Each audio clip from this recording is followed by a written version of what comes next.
7:54. A las 7:54, nuestro coordinador José Luis Mendoza y Cervantes. Muchas gracias, Rosendo. El saludo cordial, nuestro abrazo a don Álvaro Arbelo. Hoy un merecido día de receso. Lo tendremos el lunes con energías renovadas, como siempre, abriendo el Gobierno de la Mañana con su comentario editorial bien temprano para estar junto a todos nosotros.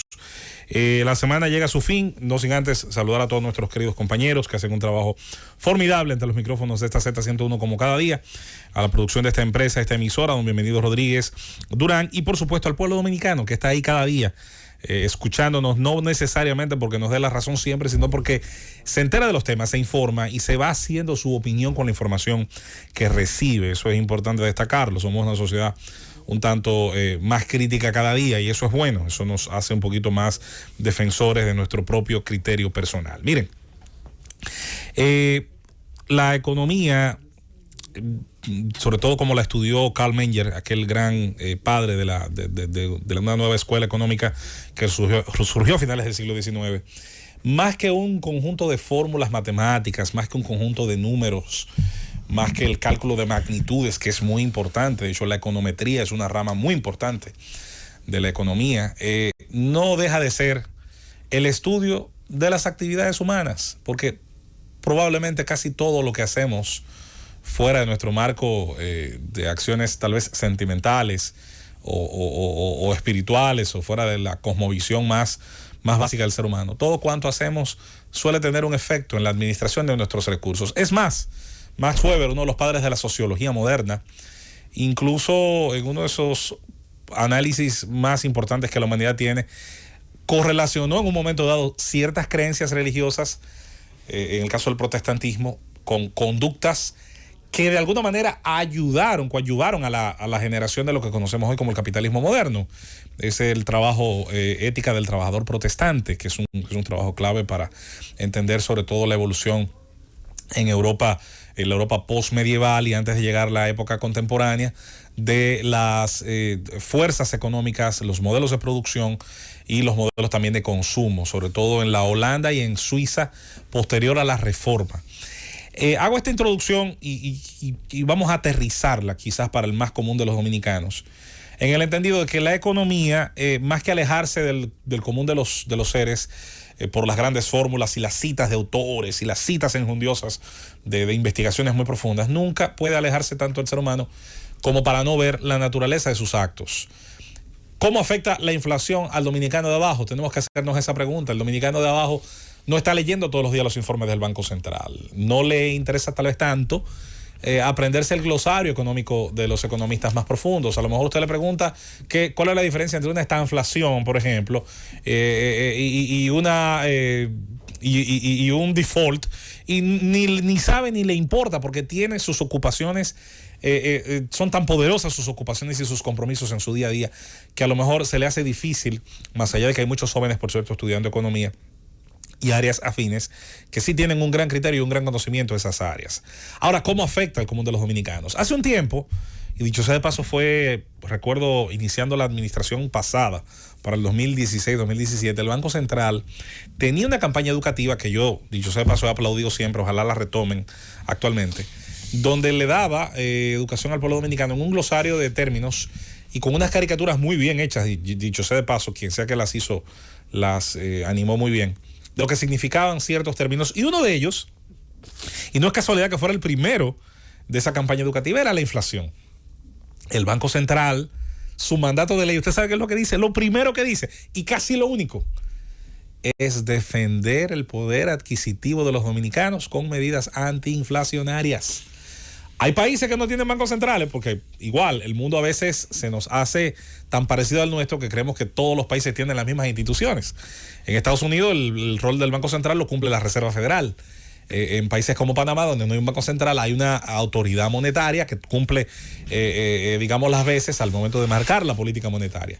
Son 90 y pico de bancos centrales en el mundo y son más de 200 países. Por lo tanto, cuidado si hay más países sin tener uno que los que lo tienen. De todos modos, lo que sí tienen todos los países en común es un elemento de política monetaria que intenta, con medidas basadas en la teoría económica, en la teoría científica, en la aplicación de medidas y en sus resultados, mantener el valor de la moneda. Y esa es una lucha constante. Otro elemento común es que cuando la Reserva Federal de Estados Unidos toma una medida, eso afecta en el mundo entero. Exacto. Se manifiesta en todas las economías. Su influencia económica, como dice Rosendo, es tan preeminente, es tan importante. La correlación de países alrededor, y eso incluye el nuestro, señores, porque es la nación con la que tenemos más de el 60, entre 50 y 60 y pico por ciento de la exportación, más el papel que juegan los dominicanos en Estados Unidos con ese fenómeno tan interesante que es el de la remesa, que no es un fenómeno planificable, pero igual no deja de ser una fuente de divisas muy importante. Entonces, hay que necesariamente primero socializar cualquier intento de política económica en este sentido. Le corresponde a las autoridades, y dije el caso del Banco Central porque lo estuvo haciendo muy bien en ese entonces con ese intento de una campaña educativa. Aquí hay que hacerle saber al pueblo dominicano que generó todo este desarrollo con su esfuerzo, su creatividad, su puntualidad, el riesgo que involucra cada actividad económica. Todo el que tiene un negocio, señores, arriesga capital. Ya sea que tomara un préstamo en el banco, financiando su emprendimiento, ya sea que del capital propio de su ahorro, de una herencia, hasta si se lo sacó de la loto, no importa. Un negocio es un riesgo permanente. Bastan, señores, un par de malas decisiones, un par de malas circunstancias, un par de desastres en la naturaleza para que el mejor de los negocios y la más rentable de las empresas llegue a la línea de ahogamiento, a la línea de flotación. Por lo tanto, es importante al pueblo dominicano, así como se está haciendo un intento en los últimos años de hablarle mucho de los aspectos legales, del Código Penal, del tema de la lucha contra la corrupción, de que la gente aprenda al menos algunos tipos penales, aprenda un poquito del glosario, de la defensa, por ejemplo, del erario, de la defensa de su propia propiedad, que es importantísima. Es bueno que también exista una educación sobre la parte económica, tanto lo macro, las políticas que son macros, como aquellas que afectan a sus propias finanzas personales. Y voy a citar un par de casos y un par de ejemplos.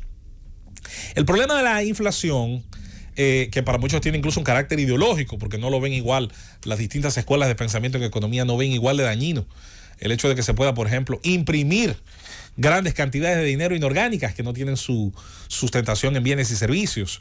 Y el efecto que eso produce está requete demostrado, pero luego está el elemento de la famosa importación, de la famosa inflación importada. Hoy el mundo, de hecho, algunos periódicos dominicanos lo tienen en sus portadas, no hay que ir muy lejos, hablan precisamente de cómo está la inflación afectando diversas partes del mundo. Algunos hablan del tema de cómo lo está haciendo a través de los productos petroleros, otros hacen hincapié de los cuellos logísticos o de la afectación que está generando directamente el conflicto que está en estos momentos teniendo espacio en suelo europeo. ¿Y qué tú le sugerirías al gobierno? ¿Cuál es el planteamiento que tú le harías al gobierno? ¿Cuál es la sugerencia que tú le harías al gobierno en medio de esta inflación, en medio de la carestía de los productos de primera necesidad? ¿Y cuál sería la propuesta que tú le podrías hacer al gobierno para buscar una solución a la situación? Interesante pregunta, Felipe, que me la hago y se la hago siempre a todos los que toman posturas en este tema. Primero que nada te diré, mi estimado, que no me gusta ser meteorólogo después que llueve. Yo incluso hace meses aquí dije cuál era mi preferencia sobre las medidas. Hice un comentario, está por ahí, hace ya de eso más de un mes, bueno, antes que iniciara la guerra, de que las medidas, uno suele ponerle el nombre del país de origen, ¿verdad? Se habla de la Escuela Económica Austríaca, de la escuela de tal y tal. Yo hablé de las medidas polacas, de hecho cité aquí las medidas que esa nación había tomado, y en una de ellas tú estás, yo sé, bastante de acuerdo. Esa es la nación que más impuestos le quitó al combustible. Por ejemplo, el Estado, combinado a hacer un sacrificio fiscal enorme, intentó liberar de un peso importante a su ciudadanía, retirando impuestos que encarecían los combustibles más utilizados, por ejemplo, por esa nación. Pero no fue la única medida. Instaló en el IVA, el índice de valor agregado, que es el ITEVIS nuestro, una serie de reducciones, algunas a 0, otras a un 3%, otras a un 5%, pero redujo, el promedio fue un 9%, más o menos, que le redujo a los impuestos de la canasta básica. Yo le llamé las medidas polacas. De hecho, más adelante puedo buscarte ese enlace y enviártelo, hermano, porque ya hicimos ese comentario. Segundo, que es importante porque esto es parte de lo que yo le llamo la honestidad intelectual. No se puede pedir ninguna reducción de ingresos fiscales al Estado si no se pide una disminución en el gasto. Y yo responsablemente también he creído siempre que así como una disminución disciplinada de entradas fiscales por esos conceptos, aunque igual hay una teoría económica, la curva de Laffer se llama, que cuando tú reduces las tasas, los costos de producir riqueza, más gente se va a sumar a la producción de riqueza, más gente va a poner capital porque va a resultar más rentable, por ejemplo, ingresar a las actividades económicas. Tú sabes, y ese incremento equilibra de alguna manera la pérdida que se tiene al bajar las tasas. Por eso yo diría lo que hemos dicho también con el tema del arancel del 0%, es ser honesto. ¿Vas a llevar un arancel así? Entonces también por el otro lado, redúcele los costos al operador interno para que sea eficiente entonces la medida. Tú sabes que hay un factor fundamental que ha provocado esta inflación, que es el tema de los fletes marítimos. Hay más. Número uno. Y número dos, el incremento de los combustibles. Entonces, cuando tú analizas, por ejemplo, que un plátano en Barahona, en finca, te puede salir por 2 pesos o 3 pesos. Ahora, ¿qué camión se va a llenar de plátano en Barahona a comprarlo a 2 pesos para venderlo aquí a 4? Uh-huh. Ese mayorista, ese intermediario, termina vendiendo cada plátano aquí generalmente entre 10 y 12 pesos. Uh-huh. Para poder cumplir, por lo menos cubrir los costos operativos, claro, del transporte. Que y que nadie hace ninguna actividad económica como pasatiempo. Necesita rentabilidad. Entonces, yo lo que digo, no importa lo que tú puedas importar o no importar. El problema de aquí son los costos operativos, son muy excesivos. Y si tú mantienes los costos operativos, por eso digo, en eso estoy de acuerdo contigo. Por eso digo que ambas cosas son necesarias. Hay que hacerlo. Ambas cosas son necesarias. O sea que ahí, Felipe, te contestaría que mis inclinaciones son bastante claras en relación a lo que el gobierno podría hacer. Pero te voy a agregar algo más que no se dice en la mesa, Felipe. Mira qué interesante tu pregunta. No, yo no iba por ahí. Yo iba a hacer hincapié, Felipe, en la necesidad de que las autoridades expliquen por qué toman las decisiones. Al funcionario, aunque no lo sepa y no le guste, tiene un rol didáctico. Por eso decía, el funcionario público al que le pagamos nosotros con nuestros impuestos por tomar medidas, vamos a imaginarnos, a pensar en una institución que no tenga que ver con los temas económicos, con los temas financieros. Vamos a pensar en el Ministerio de la Vivienda, por ejemplo. Bueno, sí tiene que ver con lo económico, pero vamos a decir que quizás muchos no le ven esa correlación. Si él tomara una medida el día de mañana, el ministro de la Vivienda, relacionada a ese campo, tiene que explicársela a los ciudadanos que afecta, tiene que justificarla. De mi crítica es precisamente en que se está presentarla y sobre todo demostrar que antes de presentarla, Felipe, ensayó, aunque sea frente a una pizarra junto a sus expertos o a los que les pagan por ser expertos, cuáles son los resultados, esas son las externalidades. Pero de las además políticas. Escuchar a la gente. Claro que sí, por supuesto que sí. Yo lo que no entiendo por qué cerrarse. Un gobierno que ha sido tan abierto, mira, de repente en un punto tan vulnerable como este, de repente cerrarse a escuchar a los sectores, convencer, como tú dices, a los sectores, decirle, mire señores, esta medida que nosotros estamos aplicando no le van a afectar a ustedes por esto. Te tengo un elemento, por ejemplo, Felipe, que se trata poco y nada en estas circunstancias. ¿Tú sabes cuál sería una excelente forma de aplicar una medida, y atención a los economistas ortodoxos, los keynesianos que les encanta esto, de tú ayudar realmente de una manera real a tener un mejor movimiento económico?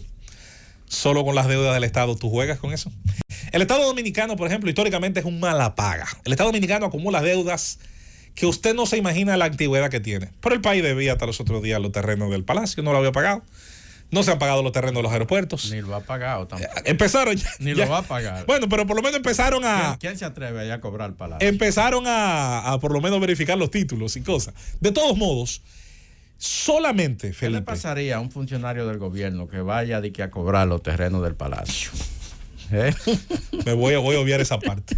El caso es, Rosendo, Felipe, compañero Zulieta, Manuel, Nayib, y nuestro abrazo en el hogar a don Álvaro y Aníbal. Yo siento, por ejemplo, que solamente con tener una política que decida pagar entre el 10 y el 20% de las propiedades que se han expropiado, permutado, de los bienes que se declararon de utilidad pública para construcción de carreteras, de calles y demás, solamente con usted pagarle a los ingenieros que participaron en esas obras, señores. Este es el país que pagó los otros días la autopista Duarte con los terrenos del aeropuerto, del antiguo aeropuerto de Herrera. Ustedes lo recordarán, ¿verdad? ¿Y qué pudo hacer mucha gente que recibió años después ese dinero? Solventaron muchísimas deudas. Digo, hubo gente que ya había quebrado, revendieron a personas interesadas en esas ubicaciones, donde ahora se han colocado grandes tiendas y supermercados. Eso generó por sí mismo un movimiento económico visible en esa área. Usted se imagina si el Estado Dominicano, insisto, mala paga por naturaleza, históricamente, uno de los principales elementos que ha impedido que nuestra seguridad jurídica avance más en todas las mediciones que se hacen, es la incapacidad del Estado Dominicano de saldar sus compromisos. Entonces, para cerrar ese tema, una sugerencia que yo haría así rápidamente, que el Estado supla sus compromisos. Si el Estado suple sus compromisos en cualquier área, no solo la construcción, aunque la construcción es la que más acumula, bien podrían ser a suplidores de otro campo. Señor, usted genera un vertido económico real, porque ha habido un trabajo, ha habido una riqueza en infraestructuras, y usted le estaría dando a un montón de gente, a sus intermediarios, a sus prestamistas, a sus empleados, a sus socios constructores o sus socios suplidores. Deuda del Estado. Usted le estaría generando. ¿Tú sabes cuál es la principal deuda del Estado? Una transfusión sanguínea. ¿Tú sabes cuál es? Es lo que hace que se traga la transfusión sanguínea. ¿Cómo? Con el anticipo. O sea, me está cobrando un impuesto. No, que yo no tengo generaba. ninguna duda. Yo estoy en contra de toda esa tontería.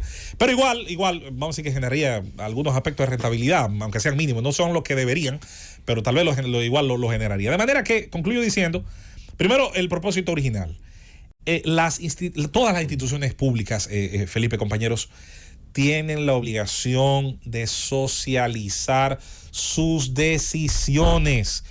Yo no sé si el marco de ley, yo no sé si existe, Conde me podrá decir más adelante, si existe la obligación por escrito, si existe la obligación, pero yo creo que por lo menos la moral existe, por lo menos la obligación moral existe. Hay que justificar, convencer, seducir, más que imponer, porque esto es democracia. Y usted necesita, incluso desde el punto de vista político, sacarle ganancia a poder demostrar que usted es capaz de tomar las decisiones correctas. Ya sobre el punto que agregó Felipe, y qué bueno, yo creo que todos los actores políticos, oposición, gobierno, academia, que yo siempre le exijo a la academia un protagonismo mayor al que tiene. Las universidades no pueden ser fábricas de diploma, por Dios. En las academias se genera ciencia, investigación, innovación, aunque sea teórica. Y una de las formas en las que las universidades dicen presentes en países, no necesariamente solo del primer mundo, donde son protagonistas de la discusión, incluso en países como el nuestro en vía de desarrollo, es poder cada decanato, cada una de las áreas relacionadas, es presentar su propuesta. Mire, la propuesta de la Universidad Autónoma de Santo Domingo y de su decanato de Economía, atención mi amigo Siriaco, o INTEC o APEC, es esta. Y nosotros creemos que estas son las soluciones. Fuera mejor si el gobierno las pide, pero sería muchísimo mejor si en ausencia de esa petición, y van a tener siempre el apoyo de nosotros en los medios de comunicación, esos organismos, esas agencias que se supone estudian y generan ciencia a partir de las teorías, tanto modernas como las anteriores, pues presentan este tipo de situaciones. Señores, conminemos a los políticos a hacer lo correcto a través de la presión. El pueblo tiene en democracia el derecho a hacer presión y a ser enterado de qué decisiones se toman en su nombre. Llévatelo, Cundo.